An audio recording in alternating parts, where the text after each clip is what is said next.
आणि सोशल मीडियावर अपप्रचार करणाऱ्यांच्या विरोधात मनोज जरांगेंनी आजपासून महाराष्ट्र दौऱ्याची हाक दिली आहे। मनोज जरांगे अंतरवालीहून दौऱ्यासाठी मार्गस्थ झालेत।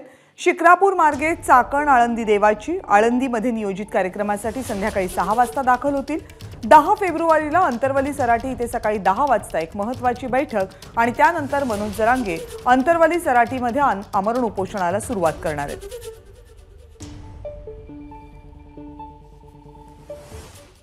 मनोज जरांगेंचा हा महाराष्ट्र दौरा नेमका कसा आहे यावर एक नजर टाकूयात। आज मनोज जरांगे पाटील यांचा आळंदीमध्ये कार्यक्रम असेल। 7 फेब्रुवारीला नवी मुंबई आणि चेंबूरमध्ये त्यांचे नियोजित कार्यक्रम आहेत। 8 फेब्रुवारीला ते नाशिकमध्ये असतील।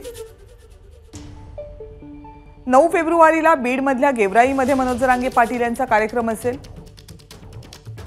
तर 10 फेब्रुवारीला अंतरवाली सराटीमध्ये एक बैठक होईल आणि 10 फेब्रुवारीपासून आपण पुन्हा एकदा आमरण उपोषण करू अशी हाक मनोज जरांगे पाटील यांनी या अगोदरच दिली आहे। एबीपी माझा, उघडा डोळे बघा नीट।